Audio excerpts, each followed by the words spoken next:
You take a look at the bookies and they have Manchester City as favourites to advance to the next round of the Champions League. They're, of course, taking on Real Madrid. The first leg, February the 26th. Sid, would I be right in saying that maybe minds have changed slightly on this tie, considering the form of City and, forgetting tonight, the form of Real Madrid since the draw was made?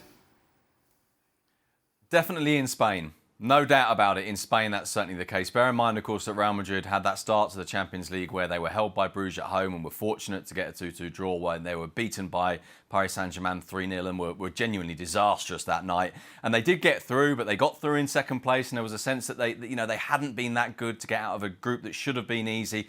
But then since then, they've really improved. And as you say, tonight they were beaten, but tonight was the first time in 22 games that they've been beaten. They've discovered, I think, a competitiveness, a seriousness about them that they certainly didn't have last season, but I think really haven't had at any time in the last 5 or 6 years in terms of the defensive solidity. I think we've seen Zidane recover players. And so, yeah, I think in Spain, there is a sense that Real Madrid are far stronger than they were when the group stage was coming to an end. And equally, they've seen the vulnerability of Manchester City, which I think probably back in the autumn they weren't quite so clear about. It's a difficult one to call this, isn't it? Mm-hmm. You can kind of make an argument for both. Yeah, because you sort of have to project what the very best version of both of these teams can be. And if that's the case, I don't have any doubt in my mind that Manchester City at their best is better than Real Madrid. The problem is that we have not seen the best version of Manchester City with any sort of consistency. And clearly we haven't seen that over the last couple of weeks. So they are not exactly trending in the right direction as we head into Champions League. As for Real Madrid, if you take today's game aside, they have been a team that has defended very well and has done just enough offensively.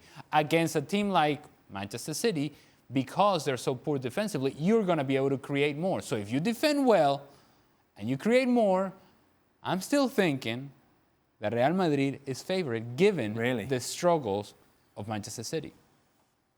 Yeah, I mean, if you play the game tomorrow, you'd probably say that. But unfortunately for Real Madrid, it's going to be a couple of weeks. It's going to be a break, and it's going to be another couple of games for City to get the shooting boots on. Right. Because they got West Ham at the weekend, obviously, where you'd imagine they'll start scoring. Well, West Ham are giving anybody who plays against them goals for fun. And as bad as City have been in front of goal, you know this is going to end. They can't keep this drought going.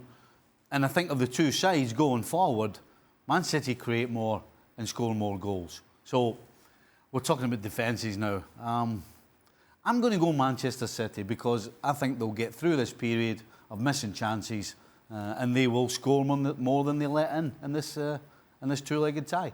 Sid, we know how precious this competition is to Real Madrid, but would it be fair to say if they do get knocked out, it won't be seen as the end of the world as it would have done on previous campaigns?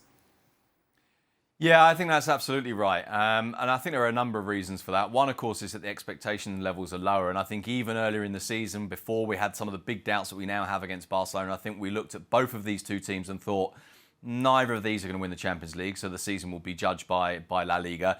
I think on top of that, you have the fact, of course, that they won 3 in a row with Zidane, and that Zidane has put so much, both public and private priority on the league title, on saying that this is where we're really measured on the week in, the week out. The satisfaction that we get from that is greater than the Champions League. Now, look, nothing can eclipse the Champions League in terms of the excitement and so on. And if Madrid were to progress and to win it, then of course we'd all say, well, the Champions League was a big thing. But it is true that internally at the moment there is a focus on the league and a prioritisation of the league that wasn't there before.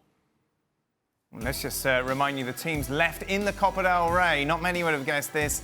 Athletic Bilbao, Granada, Mirandés and Real Sociedad. Thanks so much for watching ESPN on YouTube. And for more sports highlights and analysis, be sure to download the ESPN app. And for premium content and live streaming, subscribe to ESPN+.